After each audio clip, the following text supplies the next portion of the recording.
Imam Ibnu Athaillah As-Sakandari rahimahullahu ta'ala, yang nanti kita akan ketahui siapakah beliau, diterjemahkan oleh Al-Alimu Al-Syeikh Osman bin Syihabuddin Pontianak rahimahullahu ta'ala. Jadi Syekh Osman Pontianak yang menterjemahkan kitab ini. Dalam kitab ini Al-Imam Ibnu Athaillah As-Sakandari rahimahullahu ta'ala mengajarkan kepada kita dan memberikan petunjuk bagaimana untuk kita menggugurkan tadbir kita ataupun urusan tadbir yang kita lakukan dan serahkan kepada Allah Ta'ala. Dan ini yang menjadi masalah yang paling besar dan utama kepada kita adalah kita merasakan bahawa kita yang mentadbir, kita yang menyusun atur kehidupan kita. Jadi kitab ini menerangkan tentang penyerahan sepenuhnya kita serahkan kepada Allah tanpa menafikan pengambilan sebab dan ikhtiar yang kita lakukan. Cuma kadang-kadang dengan ikhtiar yang kita lakukan tersebut tidak seperti yang kita inginkan. Maka diajarkan oleh Al-Imam Ibnu Athaillah radhiyallahu ta'ala anhu bagaimana untuk kita serahkan segala urusan kita tadi kepada Allah. Dan dalam kitab ini juga diajarkan kepada kita untuk menyerahkan urusan rezeki kita kepada Allah. Bagaimana kita nak bertawakal kepada Allah Subhanahu wa ta'ala. Bagaimana kita beramal dengan la haula wala quwata illa billahil aliyyil azim. Macam mana kita nak menenangkan diri kita, hati kita dengan tadbir yang telah diaturkan oleh Allah. Bagaimana kita nak redha dengan apa yang telah Allah atur dan susunkan serta bahagikan untuk kita. Bagaimana untuk kita menyampaikan apa yang Allah Ta'ala kehendaki kepada hati kita. Dan berbagai lagi perkara yang disebutkan oleh beliau dalam kitab yang agung ini. Walaupun nampak nipih, kecil saja, tapi besar faedahnya untuk kita ambil perhatian. Yang ni pun jangan duk tanya bila nak habis. Kita tak tahu bila nak habis. Walaupun muka surat dia ada 47 saja muka surat. Tapi sebabkan tulisan dia kecil-kecil, yang ni kalau ditulis besar balik kemungkinan jadi 100 lebih muka surat. Ataupun boleh jadi 3 kali ganda boleh jadi.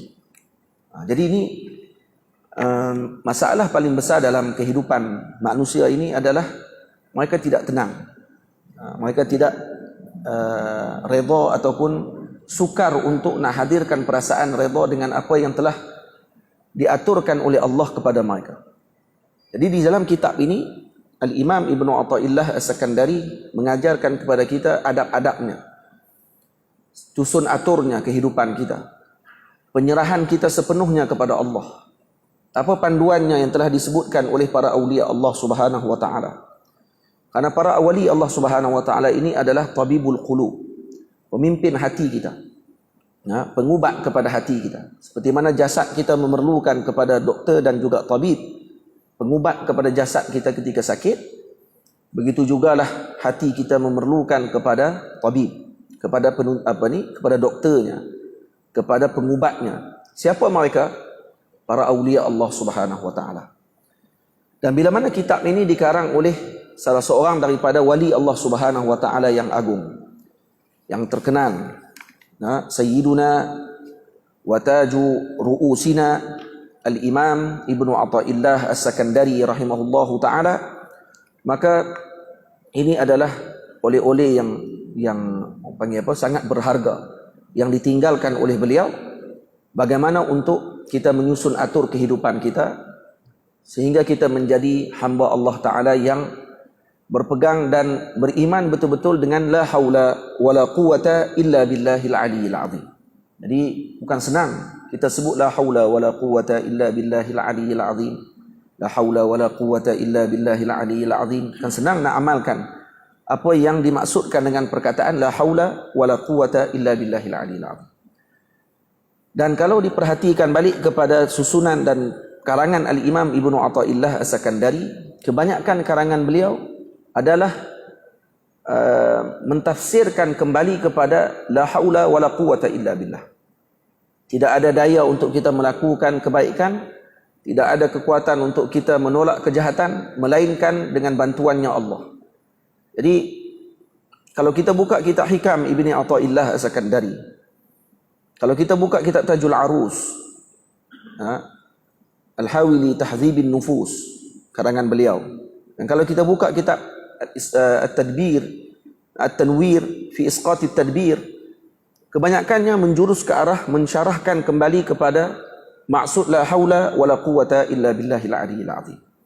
Sehingga Maulana Syekh Ali Jum'ah, guru kami yang mulia hafizahullahu taala wa ra'ahu, menyebutkan bahawa Al-Imam Ibnu Athaillah As-Sakandari menerbitkan dan mengeluarkan kitab beliau yang agung, iaitu Hikam Ibni Athaillah. Itu ditulis oleh beliau hanya semata-mata mensyarahkan kembali perkataan la haula wala quwata illa billahil aliyyil azim. Itu maksudnya. Sebelum kita masuk kepada kitab, kita kena kenal dulu siapa dia Imam Ibnu Athaillah, walaupun kita dah tahu dah. Kita baca juga kerana mungkin ada yang tak tahu. Jadi tapi kalau kita diulang-ulang pun tidak ada masalah, kerana bizikris salihin tatanazzalur rahman. Sebut nama orang-orang soleh ini turun rahmat Allah Subhanahu wa taala. Jadi rahmat Allah taala ni akan turun mencurah-curah ketika mana kita menceritakan tentang manaqib, kedudukan, keistimewaan pengarang kitab yang kita akan baca kitabnya ini. Nama beliau Sayyidi Al-Imam Al-Arif Al-Rabbani Ahmad bin Muhammad bin Abdul Karim ibni Athaillah Al-Syekh Tajuddin Abul Fadl Al-Jizami As-Sakandari, asluhu min Al-Iskandariyah. Beliau bernama Ahmad ibn Muhammad ibn Abdul Karim ibni Athaillah As-Sakandari, yang mana digelar dengan Tajuddin Abul Fadl, berasal daripada Iskandariyah, Mesir.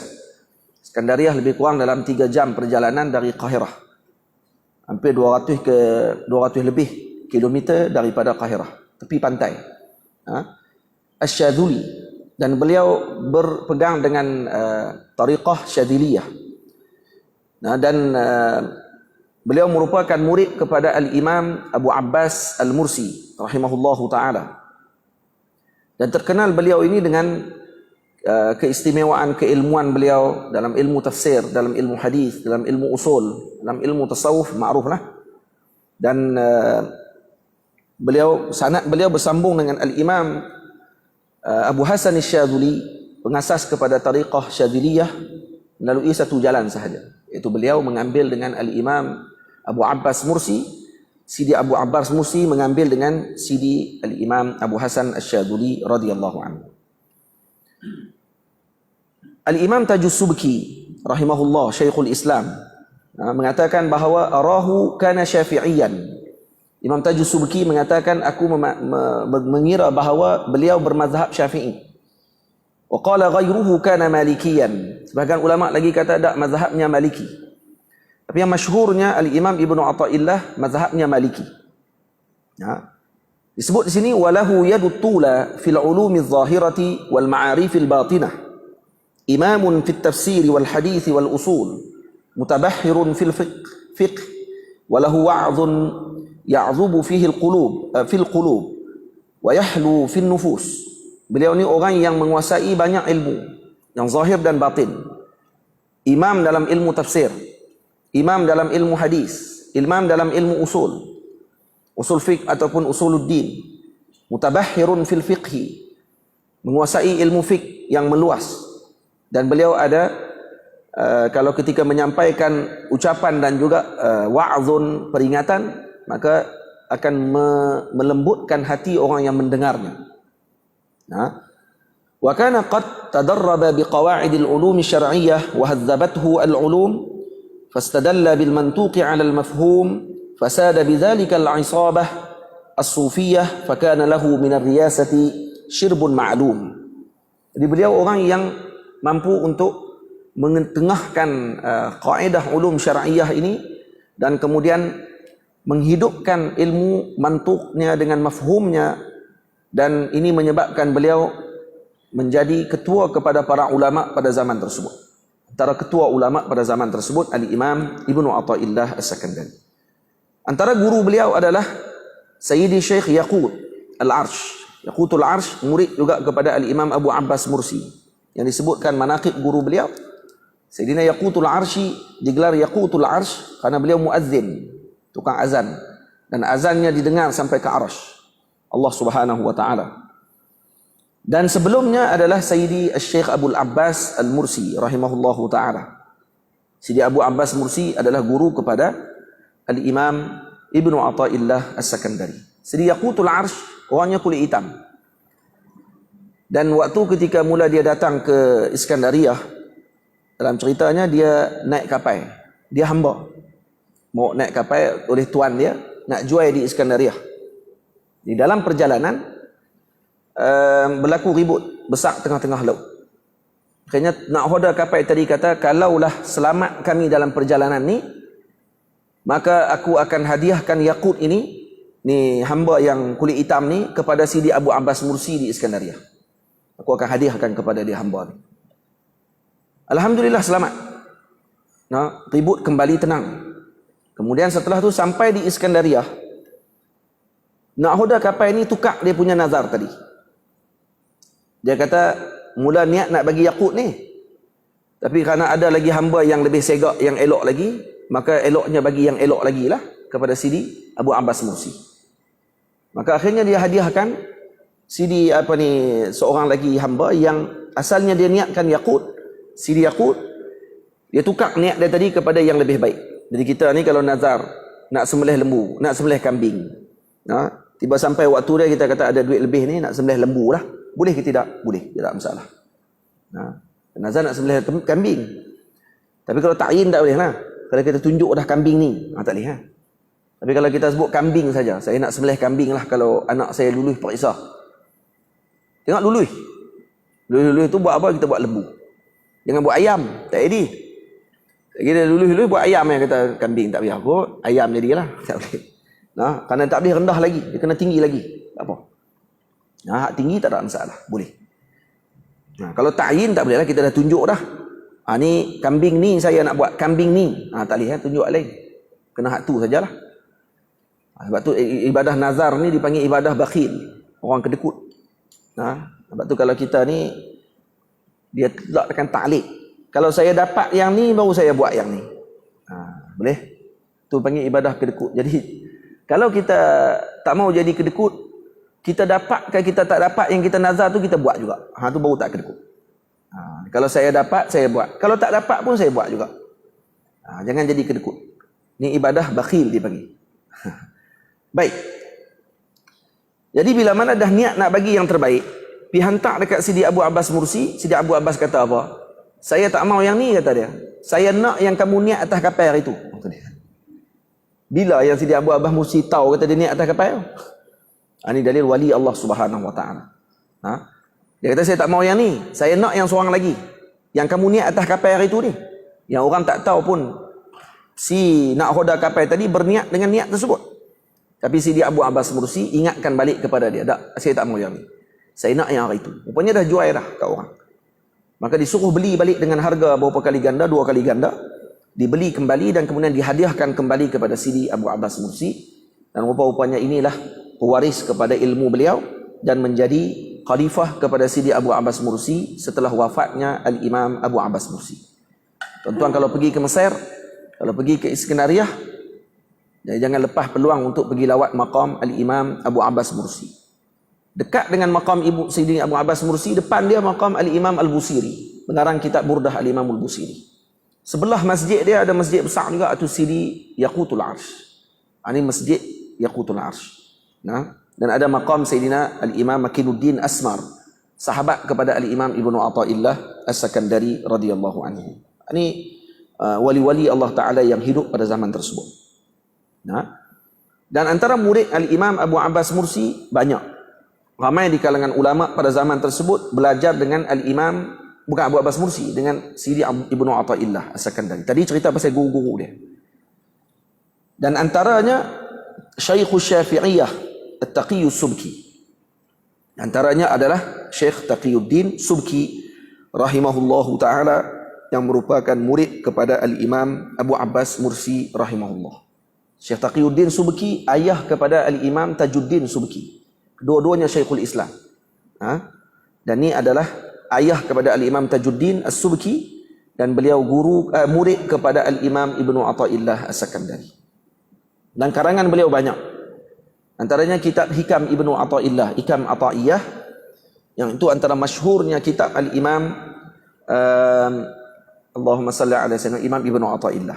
Sehingga ada orang mengatakan, ma hadza mansyurun in hadza illa lu'lu'un mansur.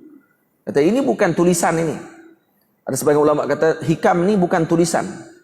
Ini adalah lu'lu', permata yang mansyur. Maksudnya yang telah diperlihatkan kepada umat. Nah, kullu satrin minhu jannatun qad haffat bis-simar. Setiap tulisan tersebut seperti syurga, seperti taman yang dipenuhi dengan buah-buahan yang boleh untuk kita petik buah-buahan tersebut. Itu. Nampak tak? Jadi ini antara kitab yang besar yang dikarang oleh para ulama. Sehingga ada ulama kata wa kullu syatrin law yuba'u bi thamanin bakhsin lashturiya bi alfi dinar. Maksudnya setiap baris hikam ni kalau dijual boleh dibeli dengan 1000 dinar pada setiap baris. Maksudnya ni orang panggil apa? Pujian ulama yang sangat tinggi terhadap kitab Hikam Ibnu Athaillah As-Sakandari. Dan ada kitab lagi yang dikarang oleh beliau, ni kitab yang ada di tangan kita sekarang. Tanwir fi Isqatit Tadbir. Dan ada juga kitab Tajul Arus, wa Unsin Nufus, atau wa Unsun Nufus, ataupun Tajul Arus tahzib li tahzibi al-hawi li tahzibin nufus. Itu nama lain bagi kitab tersebut. Ada lagi nama kitab beliau yang beliau karang, Lataiful Minan fi manaqibi Sayyidi Syekh Abil Abbas Al-Mursi wa Syaikhihi Al-Syekh Abil Hasan Asy-Syadzuli radhiyallahu taala anhu. Dia kata di kitab ni Lataiful Minan ni cerita berkenaan dengan manaqib guru-guru beliau. Yaitu guru beliau Al-Imam Abu Abbas Mursi dan guru kepada guru beliau Al-Imam Abu Hasan Asy-Syadzuli radhiyallahu anhu. Dan kemudian dia ada risalah mensyarahkan ayat wa idza ja'aka alladhina yu'minuna bi ayatina faqul salamun alaikum kataba rabbukum ala nafsihi rahmah ila akhiril ayat. Ataupun dia ada karang tafsiran kepada ayat tersebut. Kemudian dia ada kitab Hatkul Astar fi Ilmil Asrar. Itu pun ada dikarang oleh beliau. Ini banyaklah karangan beliau yang dikarang, yang ditinggalkan kepada umat. Ada yang ditahqiq, ada yang tidak ditahqiq lagi. Tapi kebanyakan kitab Ibnu Athaillah As-Sakandari Al-Imam ini telah dikhidmati oleh para ulama. Ulama dah khidmat kitab tersebut. Antara karamah Al-Imam Ibnu Athaillah, karamah beliau antaranya satu hari Al-Imam Kamal Ibnu Humam zara qabrahu. Imam Kamal bin Humam adalah Syekh Al-Hanafiyah, Syekh dalam mazhab Al-Imam Abu Hanifah, digelar sebagai mujtahid fatwa dalam mazhab Al-Imam, ataupun mujtahid murajjih dalam mazhab Al-Imam Abu Hanifah. Kedudukan beliau ni sama macam Al-Imam Nawawi dalam mazhab Syafi'i. Imam Kamal bin Humam ini alim kabir radhiyallahu anhu. Jadi Imam Kamal bin Humam pergi lawat maqam Imam Ibnu Athaillah As-Sakandari dekat Jabal Muqattam. Waktu pergi lawat dia baca Quran. Faqara'a indahu surah Hud. Dia buka Quran baca dekat surah Hud hatta wasala ila qaulihi ta'ala faminhum syaqiyyun wa sa'idun. Sampai ke ayat dalam surah Hud, faminhum syaqiyyun wa sa'idun. Ada di antara mereka yang celaka dan ada di antara mereka yang bahagia. Maka waktu tersebut terdengar ucapan daripada Imam Ibnu Athaillah daripada dalam maqam, fa ajabahu minal qabri bi sautin 'alin, dengan suara yang tinggi Imam Ibnu Athaillah jawab apa? Ya Kamal, laisa fina syaqiyyun. Wahai Kamal, kata Imam ni dalam kubur ni. Imam Ibnu Athaillah kata, wahai Kamal, laisa fina syaqiyyun. Tidak ada di kalangan kami orang yang celaka, semuanya bahagia. Faham ni? Ini karamah beliau ba'dal maut dipanggil. Karamah ba'dal maut. Ada karamah fil hayah, ada karamah ba'dal maut. Ini keramat Al-Imam Ibnu Athaillah selepas meninggal, cakap daripada dalam kubur. Kalau kita lompat keluar dah daripada tempat tu.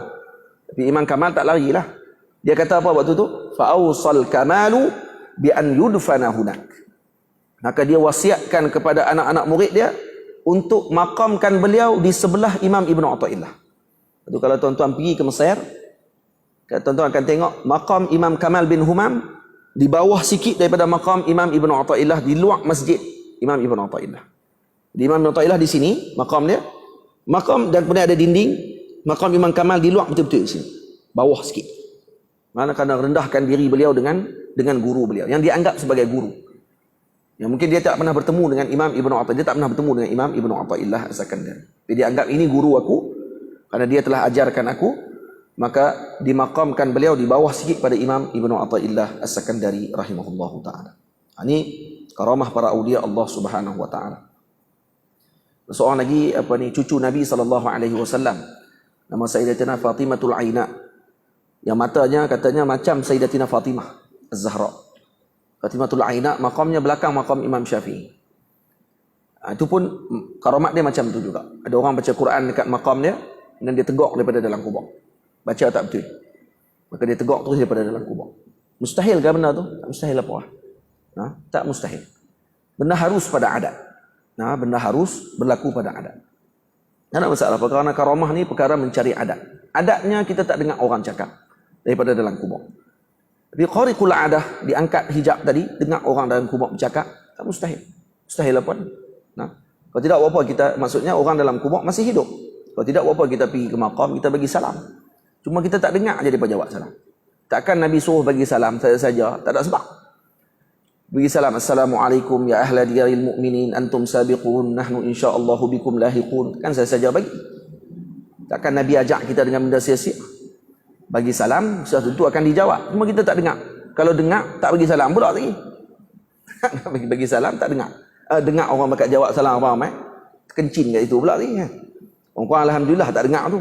Kira ditutup hijab kepada kita daripada dengar suara ahli kubur jawab salam, untuk nak bagi kita bagi salam selalu. Kalau tidak lagi bagi salam, dengar suara banyak-banyak macam tu.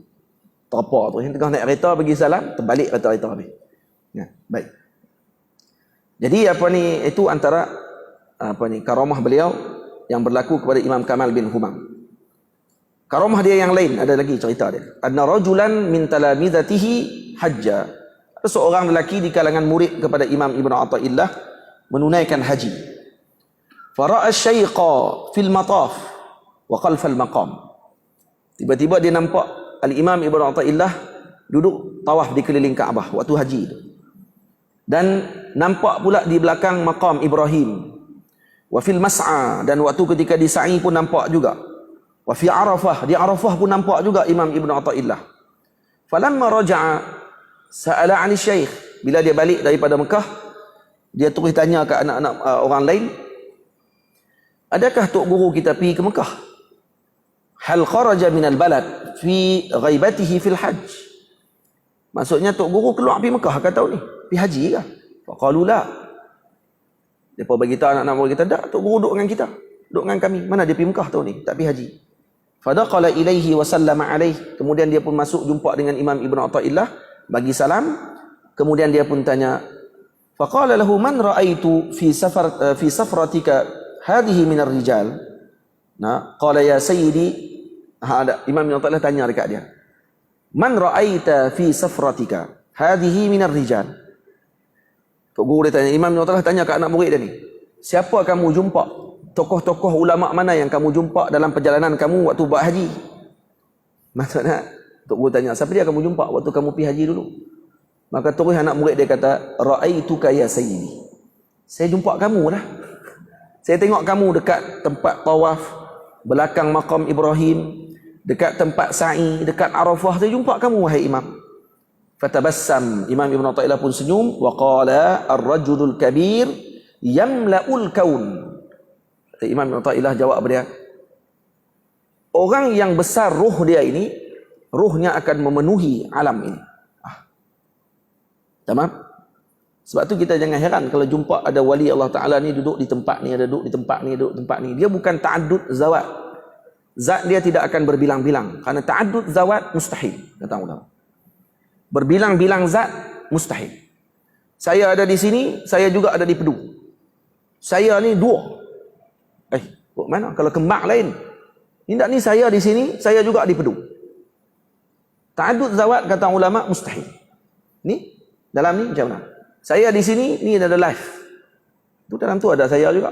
Kalau tuan-tuan buka lagi handset lain, Dalam handset tu pun ada juga. Kalau tengok live juga. Saya ada di situ, saya ada di handset kawan, saya ada di handset tu.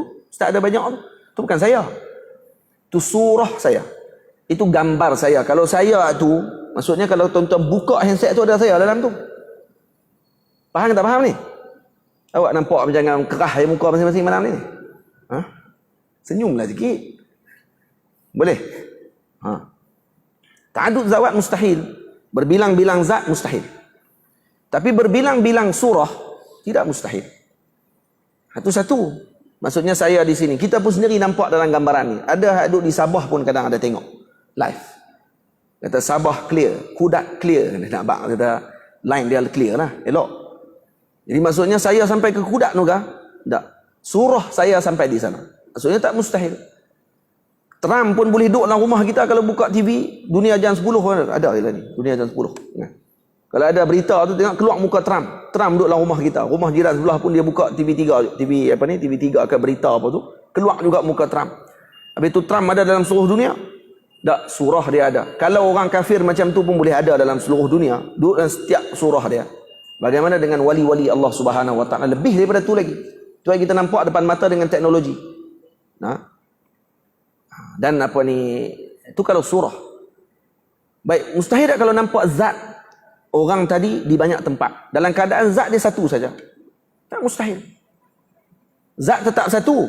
Tapi dilihat di semua tempat. Bulan. Tuan-tuan tengok bulan di atas. Hak duk Jitera pun tengok bulan tu. Hak duk di Pedu pun tengok bulan tu. Hak duk di Kuala Lumpur tengok bulan tu. Hak duk di Mesir pun tengok bulan tu juga. Baik, boleh tak orang Mesir kata tak bulan duduk di Mesir? Telefon orang Kuala Lumpur bang kata tak bulan malam ni alhamdulillah duduk atas kami hari ni. Dia kata tak mohong duduk kat tempat kami. Nah, ni duduk ada atas kepala. Orang Mesir kata tak duduk kat tempat kami ni duduk ada atas kepala kami. Pakat lawan ambil gambar, dia tengok ada sungguh, dua-dua ada. Baik, bulan bergerak daripada tempat dia? Tak. Bulan duduk di situ juga, tapi dilihat di semua tempat. Mustahil bagi Allah Ta'ala nak buat wali-wali Allah Ta'ala yang lebih mulia daripada bulan untuk dilihat di semua tempat dalam keadaan dia duduk di tempat tu juga. Untuk faham ke tak faham ni? Ha? Itu sajalah nak abang. Jadi jangan buat pelik Tengok Ibn macam mana Imam Ibn Athaillah boleh pergi duduk Mekah padahal dia tak duduk. Kita pun dengar dah cerita tutup guru kita pun ada. Kan? Tutup guru kita pun ada cerita macam tu. Tengah duduk mana? Tutup guru mana? Tutup guru Sa'ad lah. Tutup Sa'ad Morgoy. Tengah duduk cekok janggut katanya. Tengah cekok janggut, tengok. Dia kata Mekah terbakar. Terjun dalam kolah masjid. Dua lemah tu naik balik. Naik balik pada kolah. Kita tak guru buat menentang apa ni. Balik ada seorang daripada Mekah. Cerita kata duk nampak Tok Guru tengah duk cerok ayat. Dekat masa tu jadi kebakaran dekat Mekah. Terjun kolah masjid dia keluar ke Mekah. Kalau kita boleh buat macam tu tiap-tiap hari terjun kolah. Terjun kolah, keluar Mekah, nak balik tak erti. Nak balik tak erti lah kata. Jenuh, pasport lupa nak bawa. Jenuh kita. Tok Guru macam tu, keluar, terjun dalam tu je. Dia panggil Ashabul Qutwah dia panggil. Ada orang wali-wali Allah Ta'ala dipanggil Ashabul Qutwah. Maksudnya orang-orang yang langkah kaki mereka ni dipercepatkan oleh Allah Ta'ala. Sekali langkah sampai tempat tu. Mustahil. Nah. Ada seorang kiai.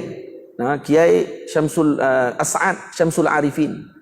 Anak murid kepada Kiai Syekhuna Khalil bin Kalam. Rahimahullahu Ta'ala. Kiai As'ad ni.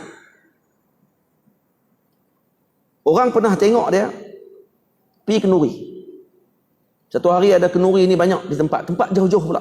Tuan tahulah di Indonesia macam mana. Kalau zaman law pun teruk kalau nak berjalan. Depa tak boleh habaq kilometer, depa kena habaq jam. Surabaya nak pergi ke Bangil 50 km je sampai ke Pasuruan. 50 kilo je. Kalau kita 50 kilo ni tak sampai sejam pun. Tapi depa kena habaq 3 jam. Depa tak habaq 50 kilo, kalau habaq 50 kilo, jadi kita tertipu pula. Kata antara Pasuruan, Surabaya nak pergi ke Pasuruan berapa jauh? Dia habaq 50 kilo. Kita tengok jalan tak sampai-sampai. Kata 50 kilo. Apa ni macam 500 kilo ni. Tak, rupanya 50 kilo dia tak boleh bagi tahu dengan kilo, kena habaq dengan jam. So, kalau kita pergi sana tanya berapa jauh tempat dia? 3 jam. Berapa jauh tempat dia? 2 jam. Dia kena habaq jam. Baru kita faham kalau kita pergi sana. Jam jalan dia. Tu zaman dulu lagi lah naik kereta kuda. Naik kereta lembu. Jadi lagilah jauh perjalanan nak pergi ke sesuatu tempat tadi. Jadi anak-anak murid ni, Tok Guru dah orang main panggil kenduri. Tengok-tengok Tok Guru tak pi pun kenduri tu. Tapi tak lama lepas tu ada anak tuan-tuan kenduri ni pakat mai ucap terima kasih kat Tok Guru. Kata terima kasih banyak Tok Guru, mai kenduri rumah saya semalam semua. Yang anak murid duk heran, bila dia pi? Pakat duk buat pelik. Bila yang Tok Guru pi yang kami duduk dengan dia sepanjang hari? Tok Guru tak pi mana pun. Lepas tu pergi jumpa dengan tuan tu kata, Tok Guru pi bila kenduri? Dia kata bukan Tok Guru je, hang pun pi. Dia kata, sekali dengan anak-anak murid kali pi. Tunjuk gambar. Kali gambar mereka pun duk ada dalam tu. Macam mana ni? Mereka duk dengan Tok Guru. Tengok-tengok. Tok Guru, boleh kata hari tu ada 5-6 kenduri. Ke 5-5-6 kenduri tadi semua Tok Guru pi. Dan ke semua tu, anak-anak murid tu semua duk ada. Yang mereka waktu tu duk kat rumah Tok Guru. Jadi macam mana? Ni kalau Wahabi saya habaq awal dah. Dengar cukup. So duk kata apa? Puak ni tak boleh kata apa. Depa ni depa tak boleh nak akal depa tak boleh nak brain orang panggil. Dia tak boleh nak belah, tak boleh nak pi lajak sikit. Dia setakat tu ya. Boleh? Benda mustahil pada akal, tak mustahil pada akal. Bukan ta'adud zawat. Kita dah sebut dah tadi contoh misal dia pada bulan. Bulan duduk di tempat tu juga. Maka dinampak di tempat yang lain pada waktu yang sama. Faham? Hatta ada di kalangan awliya macam Maulana Syekh Kiai As'ad Syamsul Arifin tadi, bukan setakat dia yang dia tengok. Kuatnya jazbah dia, ketarikan dia kepada dengan kekuatan rohani dia tadi, sampai anak murid dia pun dilihat di semua tempat. Bukan setakat dia ya, anak murid dia sekali. Punya kuatnya. Tarikan tersebut. Baik orang pakat tengok sekali. Dia macam bulan, ada bintang keliling ni, pakat semua nampak sekali bintang-bintang tu sekali. Duduk di tempat yang jauh. Padahal dia duduk di tempat yang satu tu saja. Tak bergerak kat tempat mana. Faham tak? Itu dia punya gambaran yang kita nak bagi faham. Baik. Ni tak masuk kitab lagi. Ni baru cerita pasal karamah Al-Imam Ibnu Athaillah As-Sakandari. Bau muqaddimah. Muqaddimah ni. Dan bila Imam Ibnu Athaillah wafat, tufiya radhiyallahu anhu sanata 9 wa 700. Beliau wafat pada tahun 709 Hijriah. Wa dufina bil Qarafati bi qurbi Bani al-Wafa. Dan beliau wafat di Qarafah. Qarafah ni Qarafah sughra ataupun kubra. Kalau tak salah saya Qarafah kubra. Qarafah kubra dipanggil. Qarafah ada dua Qarafah. Qarafah kubra dengan Qarafah sughra. Yang ni kalau tak silap saya Qarafah kubra, kerana dia bersambung sampai ke Dui'ah. Ada tempat di Mesir ni, dia gabung sekali. Kawasan tersebut dipanggil Qarafah kubra dipanggil. Tuan-tuan pergi Mesir tahulah tempat-tempat tersebut. Ini tempat-tempat yang kita rindui. Saya selalu ke sini, ke maqam Al-Imam Ibnu Athaillah As-Sakandari radhiyallahu anhu, dan kami pernah khatam kitab Hikam Ibnu Athaillah di maqam Al-Imam Ibnu Athaillah bersama dengan para guru kami, antaranya Maulana Syekh Yusri hafizahullah, Maulana Syekh Jamal Faruq hafizahullah taala, Maulana Syekh Muhammad Muhanna, dan juga Maulana Syekh Usamah Al-Azhari hafizahullah taala. Ini antara guru-guru kami yang kami mereka buat majlis pada satu hari itu, dibacakan Hikam Ibnu Athaillah dari awal sampai habis di sisi maqam Al-Imam Ibnu Athaillah As-Sakandari. Dan min taraif ataupun min latifati al-majlis, antara latifah dalam majlis tersebut, Syekh Usamah dia riwayatkan sanad, yang sanad tu juga saya ambil melalui sahabat saya istijazah Ustaz Bashir Al-Azhari Al-Malibari. Dia ada ijazah, dia minta ijazah dengan Syekh Abu Bakar Ahmad Al-Malibari, mufti India sekarang. Mufti India ni Syekh Abu Bakar Ahmad rahimahullah hafizahullah taala di Malibar. Dia orang Malibar. Dia datang ke Mesir. Dia pergi ke maqam Imam Ibnu Athaillah, kemudian dia berdoa. Dan dia bertawassul kepada Allah Taala dengan barakahnya Imam Ibnu Athaillah, dan dia minta izin dengan Imam Ibnu Athaillah. Dia kata, "Wahai Imam, saya dah baca kitab kamu ni, Hikam ni, dah syarah dekat India 30 tahun," kata dia. Habis kitab tu syarah balik. Habis kitab tu syarah balik. Habis kitab tu syarah balik. 30 tahun dia kata saya duk mengajak kitab kamu. Tolonglah ijazah dekat saya kitab ni, dia kata. Terus daripada kamu. Bagi izin dekat saya. Lepas tu tak apalah. Balik dia ke India. Dalam perjalanan sampai di Dubai, kalau tak silap saya lah, Syekh Usamah cerita, sampai di Dubai, mimpi dia bertemu dengan Imam Ibn Athaillah. Waktu transit tu. Waktu di Mesir dia tak mimpi. Waktu transit balik, dia mimpi jumpa Imam Ibn Athaillah. Apa kata Imam Ibn Athaillah kepada dia? Boleh, kalau kamu nak sanad tu boleh.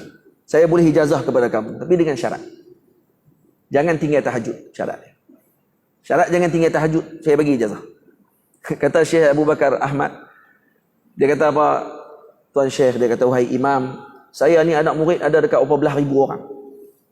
Yang tiap-tiap hari saya nak kena tengok mereka ni, tiap-tiap hari. Dia punya pondok dia, ada 15,000 tak silap anak murid. Pondok dia. 15,000 orang anak murid.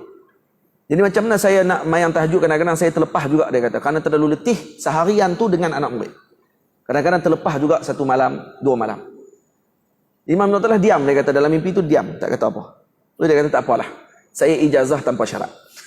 Terus ijazah tanpa syarat tu. Dapat ijazah terus daripada Imam Ibn Athaillah, tapi melalui mimpi. Maka Syekh Usamah kata apa? Ini sanad yang tinggi tapi melalui mimpi.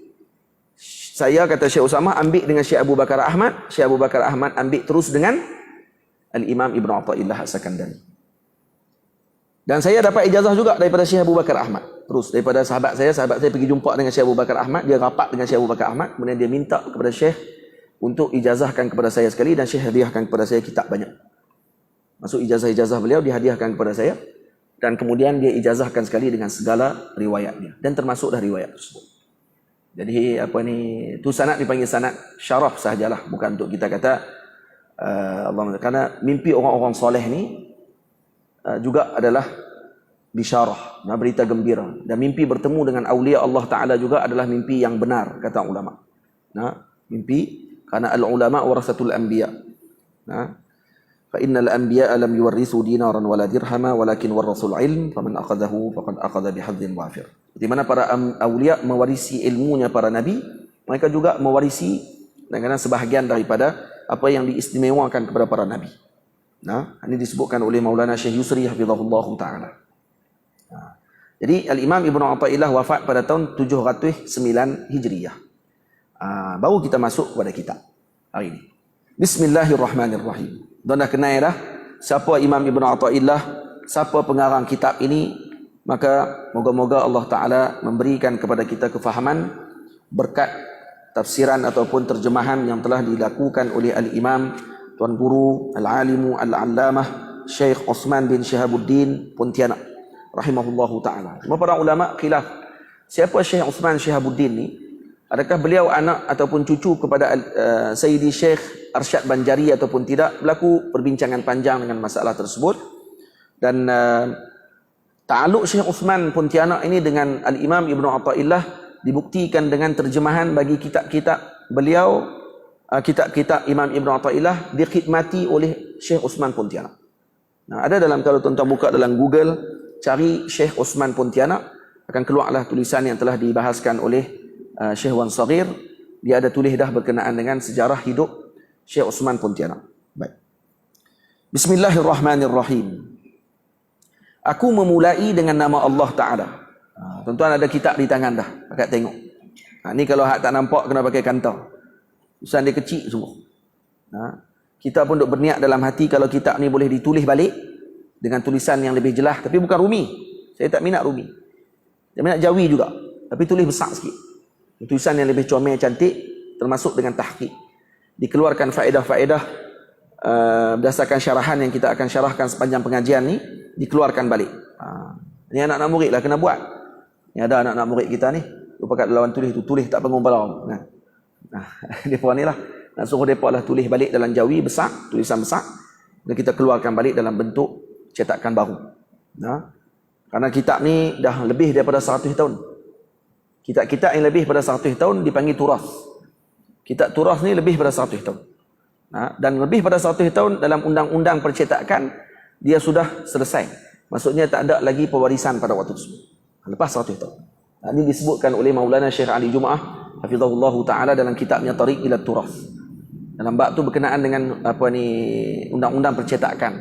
Kecuali ada orang panggil apa, surat hitam putih yang ditulis oleh pengarang bagi tahu kata kitab saya ni perlu diwariskan kepada keluarga saya sampai berapa ratus tahun. Tapi jaranglah orang tulis macam tu. Selalunya tak ditulis. Jadi kata ulama, Setakat selepas 100 tahun, maka lepas 100 tahun tidak ada lagi hak percetakan. Jadi tak boleh lagi ada royalty kepada anak-anak cucu. Sebelum 100 tahun anak cucu boleh tuntut royalty kitab tersebut kalau kata dicetak. Sebab tu kitab Bahrul Mazi, kitab Qamus Marbawi, kitab Bulughul Maram karangan Syekh Idris Marbawi. Itu tidak boleh kita nak buat senang-senang lenang kerana anak cucu masih ada lagi. Ada satu saya tengok cetakan maktabah, saya tak mahu habaq maktabah mana, tapi dia cetak dalam bentuk tulisan Rumi. Padahal Syekh Idris habaq jelas-jelas dah tak mau tulisan Rumi. Jadi dia kata tak mau tulisan Rumi, nak tulisan Jawi tu. Kami pernah minta izin dengan anak-anak cucu kepada Syekh Idris Marbawi, sahabat saya Ustaz Hirul Nizam, Syekh Ruwak Jawi sekarang. Beliau minta izin dengan keluarga Syekh Idris Marbawi untuk ditahqiq semula kitab Bahrul Mazi. Sempat siap juzuk yang pertama. Tu pun juzuk pertama dekat 300 muka surat lebih. Tu kalau kata dicetak ditahqiq kitab Syekh Idris Marbawi Bahrul Mazi tu, 23 jilid tu, 22 jilid tu, kalau dibuat dengan sistem tahqiq ni, dia akan keluar jadi 46 jilid. Jenuh tak tahu siapa nak beli lepas tu. Tu kalau keluar tu faedah dia cukup banyak. Apa yang Syekh Idris Marbawi ambil kitab mana, kadang-kadang terjemahan yang disebutkan tadi dia letakkan balik nas Arab dia dan sebagainya. Banyaklah kerja nak kena buat kalau kata kita boleh buat benda tersebut. Pernah dibuat dah sekali, tapi terberhenti kerana akhirnya tinggal seorang yang buat. Ustaz Hero seorang. Dia seorang je semangat nak buat benda tu. Yang lain senyap, dibuai mimpi. Tak tidur habis tak boleh nak apa. Kitab tu besar. Jadi waktu minta izin tu lah dia bagi tahu kata sebenarnya ayah dia tak bagi untuk terjemah ataupun diterbitkan dalam bentuk bahasa Rumi. Tak boleh. Kekalkan Jawi. Itu syarat dia letak. Dan kitab tadi masih lagi berumur kurang daripada 100 tahun. Jadi masih tak jadi turas lagi sebenarnya. Kita ni orang Melayu duk kira turas, kitab tu kalau kata nampak warna kuning sikit, lama turas kita. Turas bukan turas ni yang bawah, yang lebih daripada 100 tahun baru dikira turas pada waktu tu. Bakurah Amani hak kita duk mengaji tu kurang 100 tahun lagi.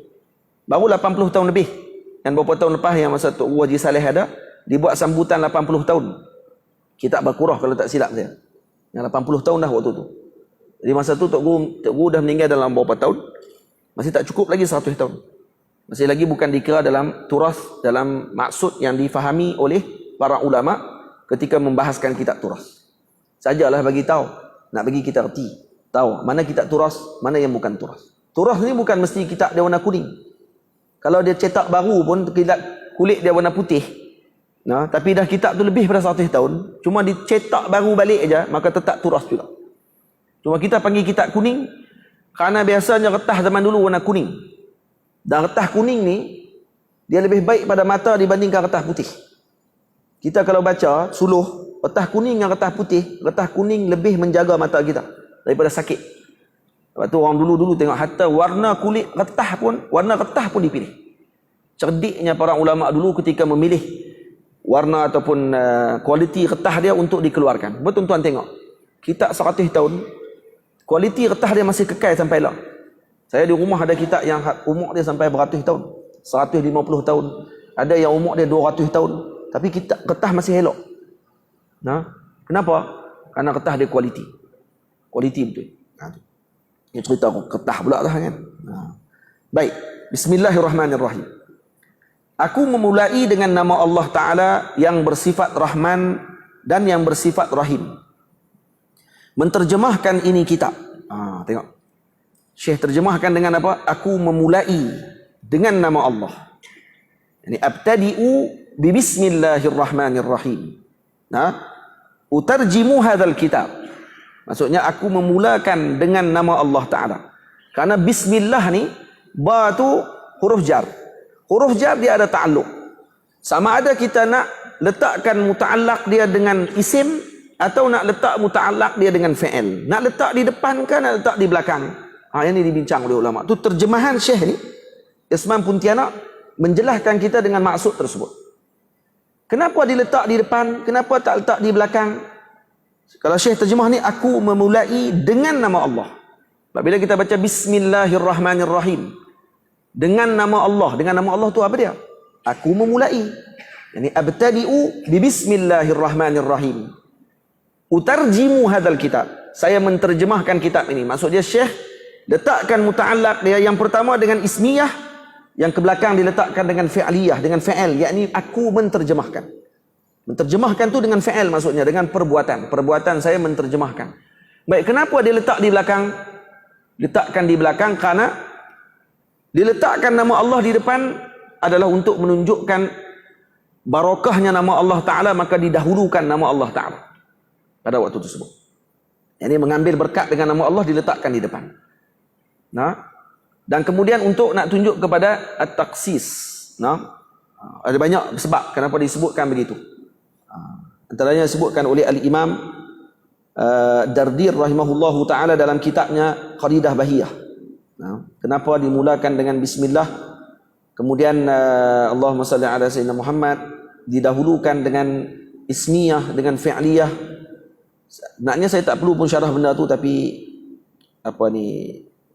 disebabkan kerana ini benda ilmu, maka tuan-tuan dengarlah saya syarah ni. Nah, faham tak faham, nombor 2. Nah, faham tak faham tu nombor 2. Yang penting kita dengar dulu. Tu ya. Ni dengar pun tak mau letih ya. Baik. Ini dia sebut di sini. Dia apa dia kata? Bismillahirrahmanirrahim. Ini saya sebut macam mana Syekh sebut ni. Bismillahirrahmanirrahim. Aku memulai dengan nama Allah Ta'ala yang bersifat Rahman dan bersifat Rahim. Menterjemahkan ini kitab. Jadi, yang pertama, Syekh terjemahkan dengan sebut aku memulai. Kemudian dia sebut di belakang menterjemahkan. Maksudnya utarjimu. Aku menterjemahkan. Maksudnya qaddarna al-muta'allaq fi'lan. Syekh mentakdirkan muta'allaq dia dengan fi'il. Sebab bismillah ni dengan nama Allah. Dengan nama Allah kita buat apa? Kita naik kereta. Bismillahirrahmanirrahim. Apa dia? Aqudu. Dengan nama Allah saya membawa kereta. Bismillahirrahmanirrahim. Kata kita makan. Kan kita makan kita baca bismillah. Bismillahirrahmanirrahim. Takdir dia apa dia? Dengan nama Allah yang Maha Pemurah lagi Maha Pengasih, aku makan. Tu. Kita minum baca bismillah. Maksudnya dengan nama Allah yang Maha Pemurah lagi Maha Pengasih, aku minum. Jadi kita takdir di belakang dengan fi'il, perbuatan yang kita buat tadi. Nampak? Kenapa kita takdirkan dengan fi'il? Li'annal asla fil amal lil af'al. Karena asal bagi perbuatan adalah asal bagi amal adalah daripada af'al, daripada perbuatan. Baik, kenapa ditakdirkan di belakang? Dengan nama Allah yang Maha Pemurah lagi Maha Pengasih, aku menterjemahkan. Kenapa saya tak sebut? Saya menterjemahkan dengan nama Allah yang Maha Pemurah lagi Maha Pengasih. Kenapa tak di depan? Kenapa tak di belakang? Kenapa? Karena li'anna taqdima al-ma'mul yufidu al-ikhtisas. Karena mendahulukan maf'ul itu menunjukkan kepada ikhtisas. Nak khususkan mengambil berkat dengan nama Allah Ta'ala. Maka dengan nama Allah saya terjemahkan. Dia tak sebut saya terjemahkan dengan nama Allah. Boleh? Dan kemudian waqasan. Kenapa dia qaskan dengan terjemah? Kenapa dia tak sebut dengan umum? Dengan nama Allah yang Maha Pemurah lagi Maha Pengasih, saya mulakan, saya lakukan perbuatan. Tak disebut saya menterjemahkan kitab ini. Maksudnya qas. Dikhususkan dengan terjemahan kitab ini. Maknanya apa? Kenapa? Li'anna kulla syari'in fi syai'. Karena setiap orang yang masuk dalam sesuatu urusan yang bagi lahu an yuqaddira ma ju'ilatil basmalatu mabda'an lah. Mesti dia takdirkan bismillah adalah sebagai permulaan asas kepada apa yang dia lakukan. Maksudnya dia nak buat apa pun mula dengan bismillah. Dan juga yang kedua, li ifadati husulil barakah li jami'i ajza'il amal atau fi'l. Dan yang kedua untuk menghasilkan berkat dengan nama Allah pada awal tulisan sampai akhir tulisan. Sebab tu kalau orang tulis bismillahirrahmanirrahim, aku menterjemahkan ini kitab, maknanya apa dia? tujuan dia adalah untuk menghasilkan berkat daripada awal tulis ni sampai habis kitab ni ditulis. Lepas tu tuan-tuan cuba tengok. Ni bukan saja Tok Guru tulis ni. Kalau kita baca ni, aku memulai dengan nama Allah Ta'ala yang bersifat Rahman dan yang bersifat Rahim. Menterjemahkan ini kitab, kita faham dah. Di sini ada apa? Yang pertama muta'allaq dia fa'il, yang kedua ditakhirkan ma'mul kerana untuk taksis, yang ketiga untuk menghasilkan barakah, dan juga yang nak bagi tahu kepada kita bahawa dikhususkan perbuatan terjemahan tadi disebut untuk menunjukkan bahawa setiap orang yang memulakan suatu urusan ketika dia baca bismillah, maka dia akan tentukan perbuatan apa yang dia nak lakukan. Faham ke tak faham ni? Hak ni ya bagi payah sikit pun. Hak belakang kita senang lah nanti insya-Allah. Nah, hak ni je bagi payah sikit. Lepas ni jangan bimbang lah, kita tak syarah dah macam tu. Nampak muka kelak je semua. Tak apa ni. Tapi kurang-kurangnya kita faham. Jadi tuan-tuan tak faham lagi nanti, balik tengok balik live. Ulang balik 2-3 kali. Tu baru mengaji. Ya. Lepas tu mengaji kena ada kitab di tangan. Ni bila masjid dah bagi wakaf, masjid tolong bayar. Cuma kena bagi balik lagi, tengok balik pula. Buh dalam jubah pula, bawa balik. Kena bagi balik. Sebab ada cop ke? Dah cop kan? Tak dicop lagi. Ni kena amanah lah masing-masing. Kena bagi balik lagi dekat masjid. Sebab pihak masjid bagi tahu lagi ada yang ambil betul tak main dah. Ada juga macam tu kan, tengok bismillah saja pun takdir apa hak duk belakang depan aku tak ingat lah dia kata. Yang penting senang baca bismillah ya senang. Tu pun dia kata teruk orang ni dia kata. Dah kali buat balik kitab. Tak main dah. Tak boleh, itu kesian kat orang lain kalau orang lain nak baca. Kitab kena ada di tangan kerana kitab ni berkat tuan-tuan. Ada orang kadang-kadang dia bila nak beli kitab, nak keluar duit sikit untuk kitab, kadang-kadang dia rasa susah sikit daripada beli top up. Kalau nak bayar orang panggil top up duit dia punya telefon dia ke apa semua tak kisah pun. Tapi tak nak beli kitab ni juga. Saya kalau beli pun nak baca bila saya. Tak, bukan macam tu. Eloknya kalau kata tempat tu ada mengaji, kita belilah. Kalau kita ni memang talibul ilm, penuntut ilmu, elok kitab kena ada selalu. Kalaupun kita tak guna sangat pun untuk mengaji, kita beli kitab, hanya sekadar ada kitab dalam rumah kita pun itu antara sebab untuk diberikan rezeki oleh Allah Ta'ala. Berkat kitab. Jadi jangan kita orang panggil anggap ringan benda-benda yang macam ni. Baik, terus kita baca. Bismillahirrahmanirrahim.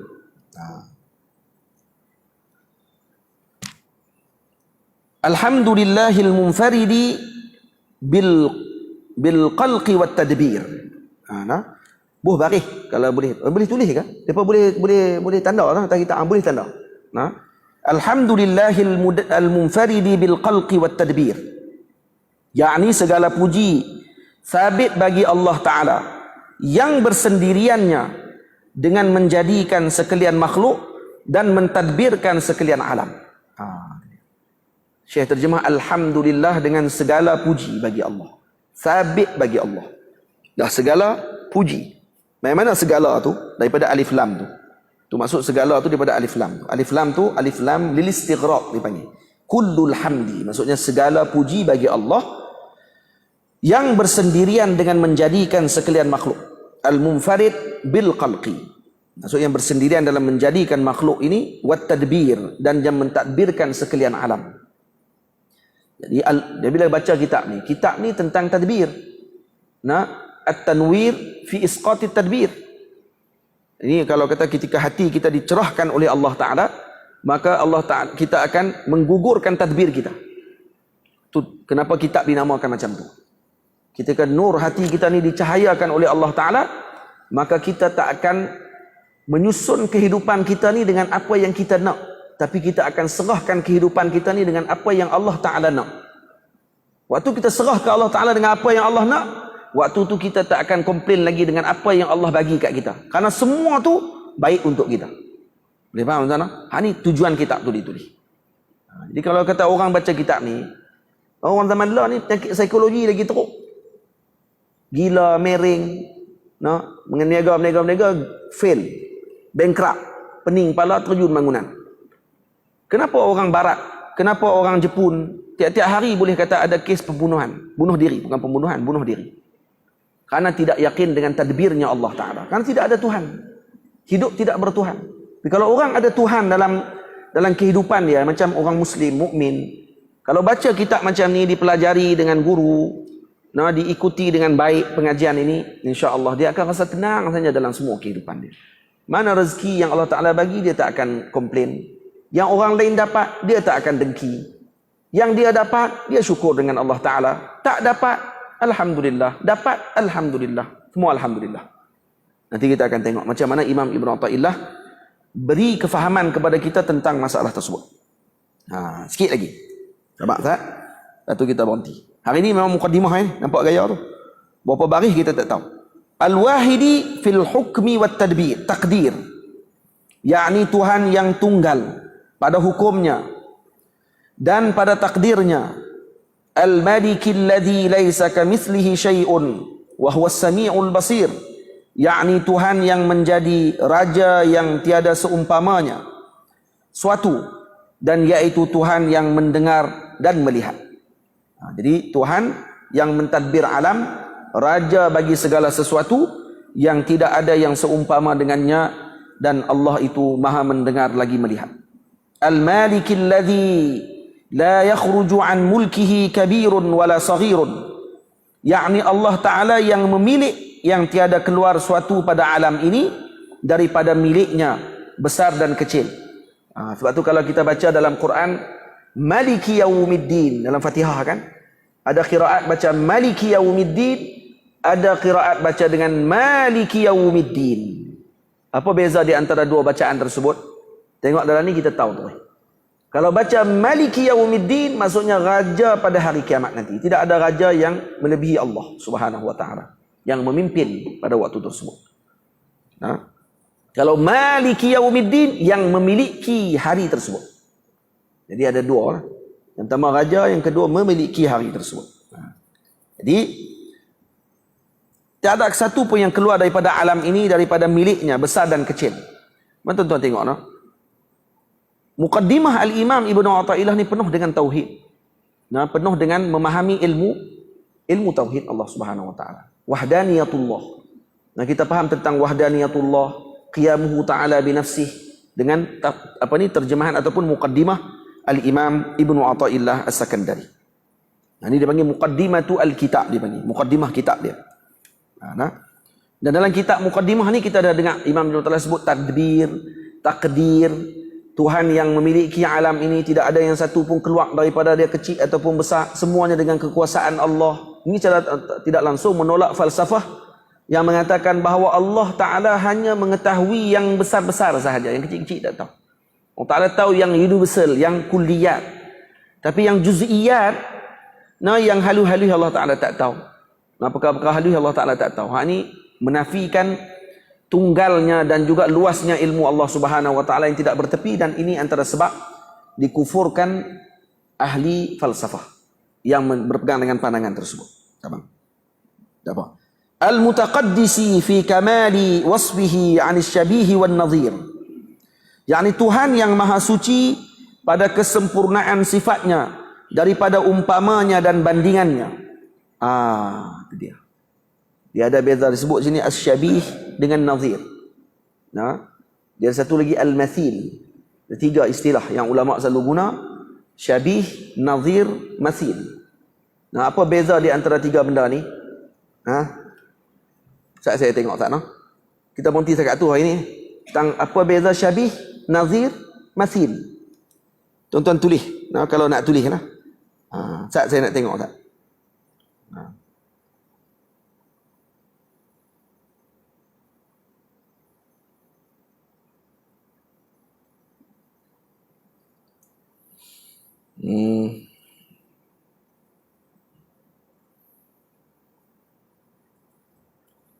Baik.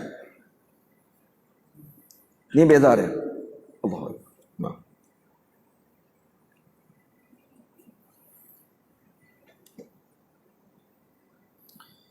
Dia ada beza di antara tiga ni, bukan Syekh saya sebut ni.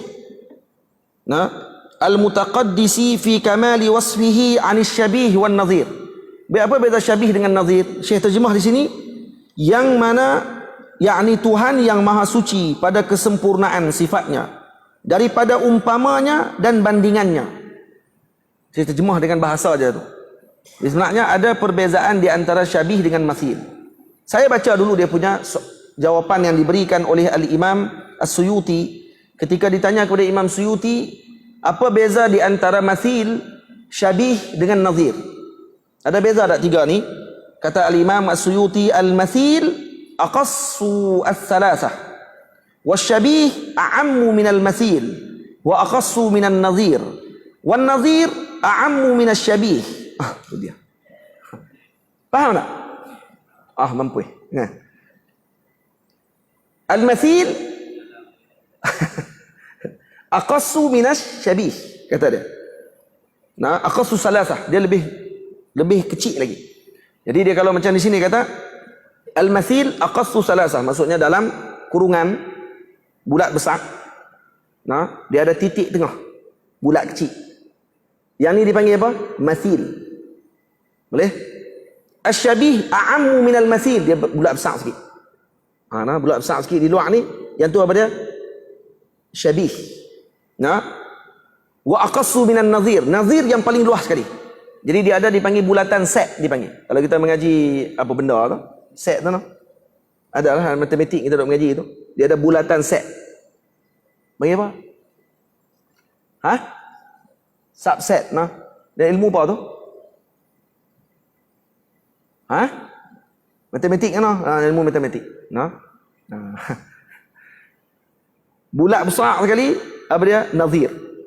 Bulat kecil sikit tengah-tengah, syabih. Bulat kecil tengah sekali, mathil. Dan macam mana nak faham? Wa bayanu zalika anna al-mumathalah tastalzimu al-musyabahata. Nah, jadi kita nak faham ni, mathil lazim bagi dia musyabah, mesti syabih. Wa ziyadah atau dan nazir. Wal musyabahah la tastalzimu al-mumathalah. Fala yalzamu an yakuna shibhu syai' mumathilan lahu wan nazir qad la yakunu musyabihan. Wa hasilu hadzal farqi innal mumathalata taqtadi al-musawah min kulli wajhin wal musyabahah taqtadi al-ishtirak fi aktsari al-wujuh la kulliha. Baik. Jadi kalau kita nak faham macam mana senang ni. Ingat tak misal Ustaz bagi?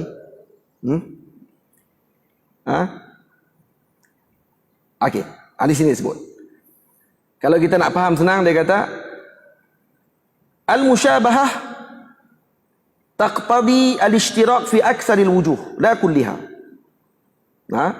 Musyabahah ni dia akan menyamai pada kebanyakan wajah. Contoh saya bagi.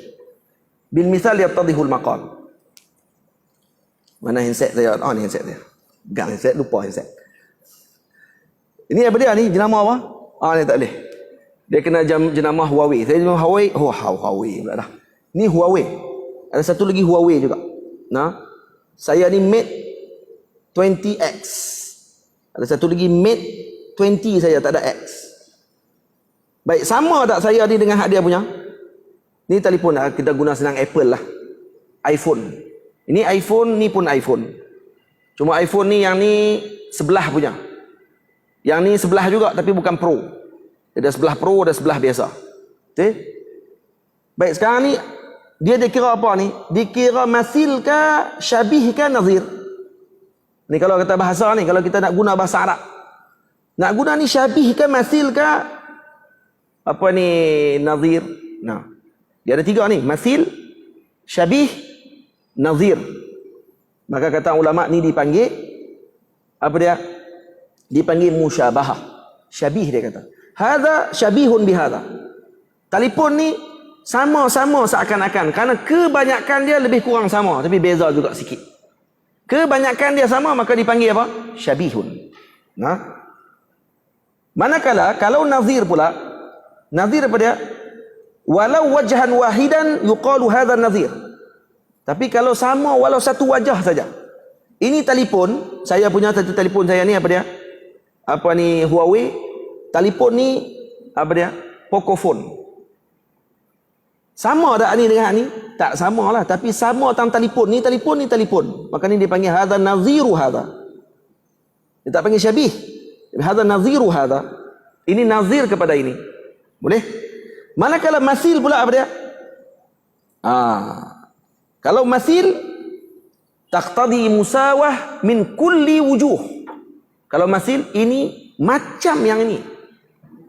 Telefon saya ni hak jenis macam ni, ada satu lagi jenis sebiji macam ni juga, maka ni dipanggil masil. Hadza masilu hadza. Contoh lagi yang kedua. Nak bagi faham lagi senang sikit.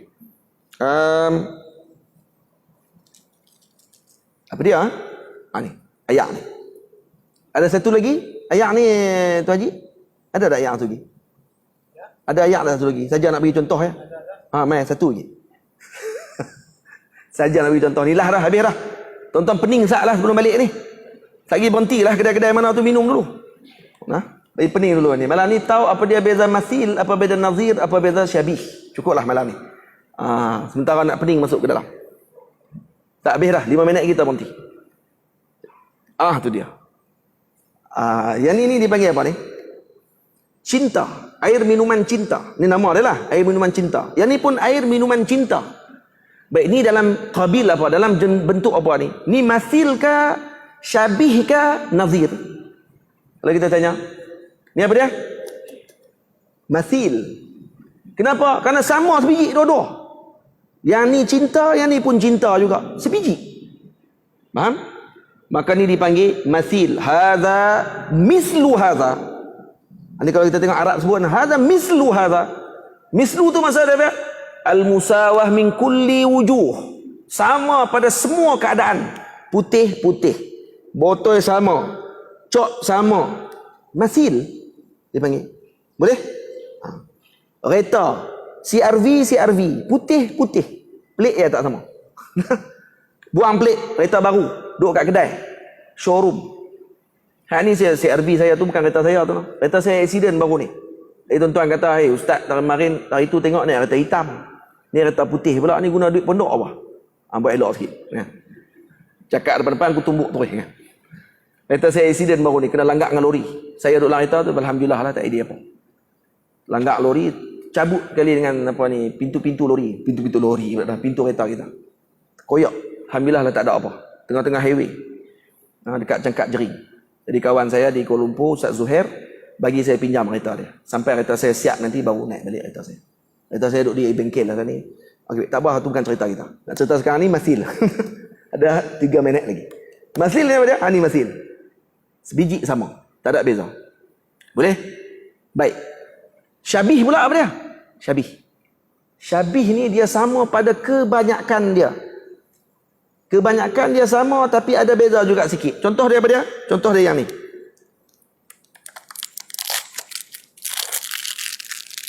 Contoh dia yang ni.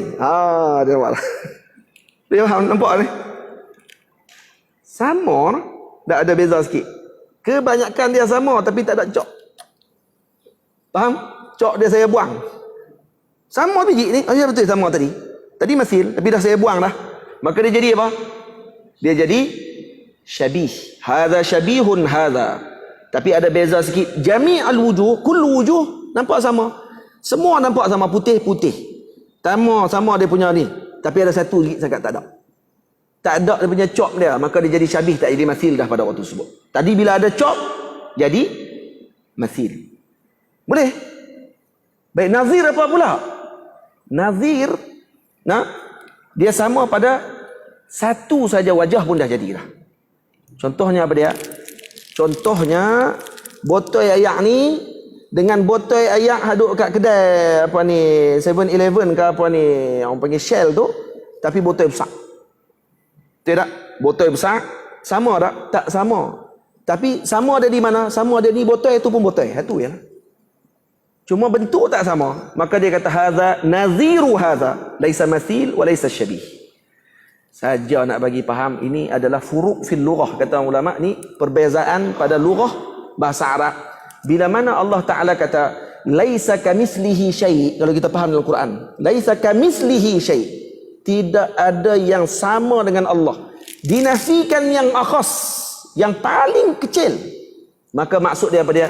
Syabih dengan nazir, kesemua dinafikan. Faham tak ni? Jadi bila Allah Ta'ala sebut dalam Quran laisa kamislihi syai', faham kita tadi ni, bila Allah Ta'ala nafikan yang khusus, yang paling kecil sekali pun dinafikan, apatah lagilah yang besar dan juga yang lebih besar tu pun dinafikan semua sekali. Maksudnya tidak ada yang menyerupai Allah walau sekecil perkara. Lebih-lebih lagi yang sama sikit-sikit nak sama dengan Allah, takkan sama terus. Jadi kalau faham yang tu tuan-tuan akan faham terus tafsir ayat laisa kamitslihi syai' tadi ni. Noh. Itu je nak bab malam ni. Jadi cukup setakat tu dulu. Nampak tuan-tuan boleh nampak macam lapak ni. Ingat. Dia kalau mengaji, kalau dia teruk, dia memang lapak. Dia akan jadi lapak tu, maksudnya tuan-tuan mengaji lah. Masa lapak ayak, masa rasa macam dahaga, masa teringin nak berhenti kedai nasi Arab lagi apa semua tu. Itu maksudnya tuan-tuan mengaji pada malam. InsyaAllah kita temu pada minggu depan pula dah, pada bulan depan. Nah, untuk kita bahaskan yang seterusnya. Hari ini kita berhenti pada mana?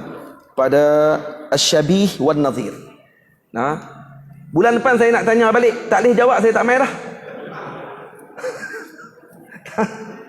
Tak boleh jawab Faizal tahun depan. Bulan depan Faizal kalau saya tanya tak boleh jawab, saya kata kali ni lah. Nah. Boleh. Nah, bulan depan insya-Allah kita main. Nah, kita sambung balik perbahasan perkara tersebut. Kita tutup sikit dengan kita baca tahlil ringkas insya-Allah. Yang Tuan Imam suruh saya pimpin sekejap tahlil ringkas kita, yang kita bacakan niat untuk nenek yang kembali, neneknya ada jemaah kita ni minta ada neneknya kembali ke rahmatullah pada hari ini. Nah, jadi namanya Cik Lembut binti binti Saraf. Itu. Kita baca kepada beliau. Al-Fatihah ila hadrati habibina al-Mustafa sallallahu alaihi wasallam wa ila kafatil anbiya wal mursalin wa alihim wa dhurriyyatihim wa bi anna Allah yu'li darajatihim fil jannah wa bi niyatil qabul wa tamami kulli sul wa ma'mul wa salahi sya'ni zahiran wa batina fid din wa dunya wal akhirah dafi'atan li kulli syarr jalibatan li kulli khair lana wa li ahbabina wa li walidina wa masyayikhina fid din ma'al lutfi wal afiyah wa ala niyatin anna Allah yunawwira qulubana wa qawalibana ma'at tuqa wal huda wal afaf wal mawti